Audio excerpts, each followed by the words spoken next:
Hello, ladies and gentlemen, boys and girls, people of all ages, sexualities, and identities, and welcome back, my old Chinese. Welcome back, all of you, to another Doctor Who review. And today's Doctor Who review is none other than the woman who fell to Earth. So, without further ado, let's not beat around the bush, and let's fall right into the action. We open this episode to Ryan Sinclair doing a introduction through a YouTube video. He talks about a woman who he knew, who's smart, funny, and clever. But we don't know who this woman is when we start the episode, and so we let the mystery unfold within our eyes. Then we cut forward. It turns out that Ryan Sinclair, Graham, and his gran, Grace, are all sitting upon a hill. After Ryan attempts over and over to try and ride a bike due to his dyspraxia. Now, dyspraxia, for anyone who doesn't know, is a condition which makes you struggle to coordinate yourself. And so Ryan struggles in this episode to keep riding the bike. Eventually he gives up, and so he decides to chuck his bike over the cliff. Graham and Grace point out to him that they're not going to help him go and get the bike as they have a train to catch, but they hope that he learned his lesson, that he shouldn't let his anger out and should keep going, even if it feels like nothing's happening. Elsewhere, a police officer named PC Khan is having an argument with her superior officer, pointing out that she doesn't like the fact that she keeps doing car disputes, after already having to do a dispute that day about two women who had an argument and one of them had smashed a hammer into the other one's car window. This PC Khan is none other than Yasmin Khan. She's arguing with the superior officer, saying she wants more out of life. She wants to go above and beyond. Jumping back to the train, Grace and Graham are on their way out on the train when all of a sudden the train stops. The train driver is killed when some form of creature seems to smash through the opening of the train and start looking for someone. Intrigued by what the creature is, Grace and Graham decide not to leave the train and start questioning anyone who is running away from the train in what's happened. They try to get out the door, but the door won't budge, and instead they're trapped inside when the creature starts getting closer and closer to them and this young man stuck on their carriage. Suddenly, a woman falls out of the sky and lands right in the middle and the center of the train. She then wakes up without a scratch and looks over behind her to notice a creature that seems to be made of coils. She looks up to the smashed part in the cabin where she came through, and she grabs the electric cables and jams them into the creature, petrifying and stopping the creature in its path. The woman follows the trace of the object back to a workyard, where they discover a man has been killed brutally by a Stenza warrior. And this Stenza warrior is looking for someone. When the woman asks who, he starts to be very evasive, and of course, they end up back on the chase. The woman, of course, ends up making a sonic screwdriver made out of spoons, a little throwback to the Seventh Doctor. She then proceeds to get ready to hunt down this individual, but soon after they realise exactly who it's going after, and of course, fear starts to set in.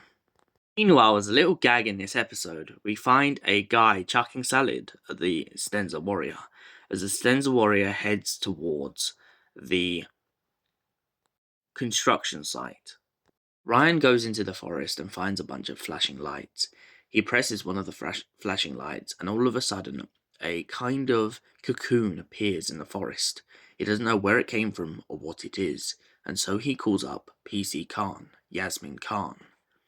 Yaz turns up and is confused by the object herself, but all of a sudden, the pair of them get a call about the train stopping, and so they forget about the object and decide to go investigating. Back on the train, the mysterious woman who fell through the train is still trying to piece things together. All of a sudden, Ryan and Yaz turn up on the scene, and Yaz starts chucking around her authority, asking who this woman is, why she's there, and what she's doing. The woman points out to her that she can't remember her name. It's on the tip of her, what's that? Tongue. Jazz still tries to throw around her weight, talking about CCTV and getting footage of what the creature is. Ryan maybe asks whether the creature is from outer space. Yaz dismisses this as she doesn't believe in aliens at this point in time. And of course, she doesn't believe that the woman is telling any matter of the truth.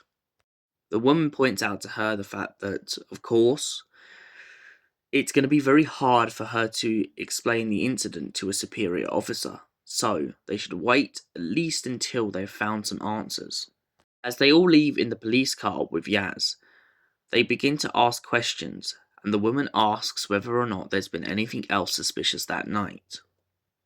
Ryan brings up the fact that they found the cocoon in the forest, and so when all of them go to discover what it is, it turns out that the object has been moved and has completely vanished. The warrior is hunting down a young man named Carl. Carl works as a crane driver for a construction site. Once they arrive, the Stenza warrior has already made its way halfway up the crane, and they are chasing after it in hopes to stop it from taking Carl and taking a tooth and killing him in the process, only to put him in a trophy room.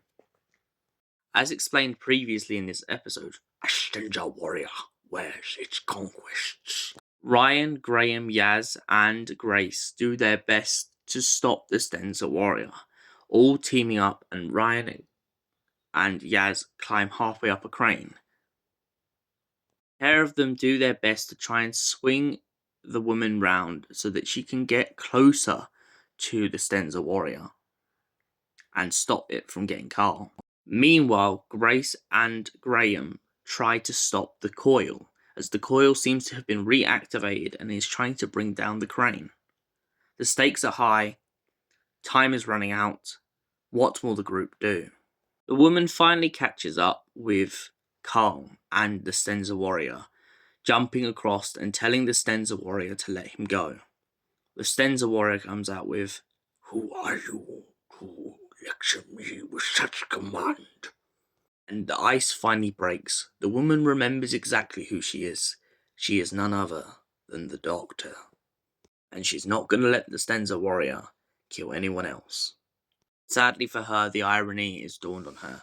She does manage to stop the Stenza warrior, but of course it all comes at the cost of Grace's life. Grace is down below and tries to shock the coil, but instead gets caught in the electric charge and dies in the process. The Doctor and the group mourn as they go to Grace's funeral.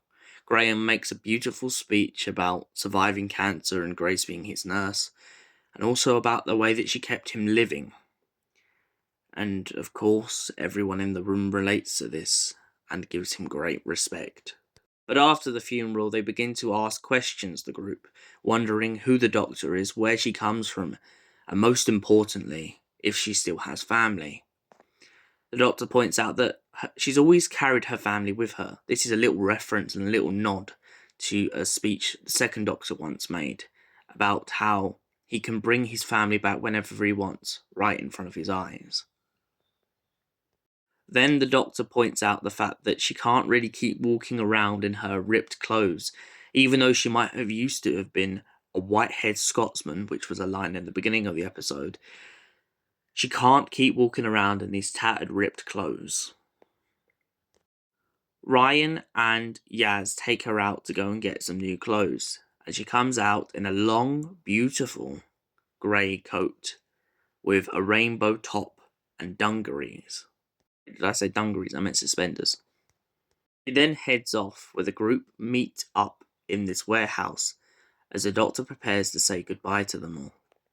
She takes them all back to the garage where they found the evidence about the guy whose sister went missing and the guy who also was found dead.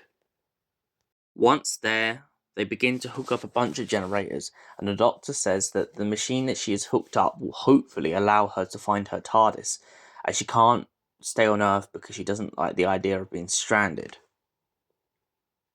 Upon activating the device, due to them all being in the same vicinity.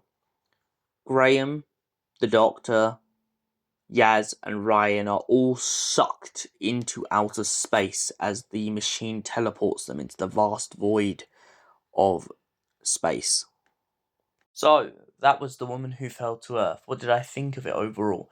Well, I'll put my hands up now. When I first watched this, I loved it, but I wasn't too sure. I guess because Jodie Whittaker's era is one of those, it takes a lot of getting used to, and I definitely, with a lot of episodes, say you need to second watch these. And I mean, I've watched this episode now at least 3 or 4 times, and I've got to say, since I've rewatched it, I definitely give it praise. It's a great opener. I love the mystery. I love the idea of Jodie not knowing who she is halfway through this whole story. Um, I love this mystery about her getting things wrong because her memory's still not quite there in the story. I also say for the first female Doctor, I like the strength that comes in this episode, where she starts off as this vulnerable kind of loose cannon to now this very held together character. She's pulling herself towards what she is to become what she must become. I also like the kind of human nature, though, Jodie Whittaker's character has throughout her arc, and especially in the beginning of this, when you think she doesn't know any of these people, and yet she can kind of relate to them in like ways that some doctors haven't.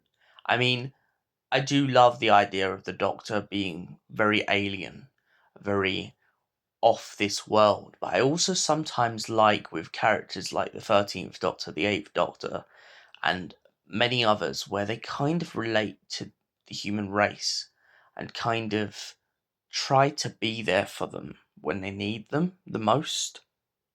What do I give The Woman Who Fell to Earth overall? Well, as I said, I've rewatched it a good few times now, and I've honestly got to say, for a series opener, it is a 10 out of 10. Thanks for watching, and we will see you in the next Doctor Who review. Until then, stay beautiful, stay wonderful, and allons-y, my beautiful Whovians.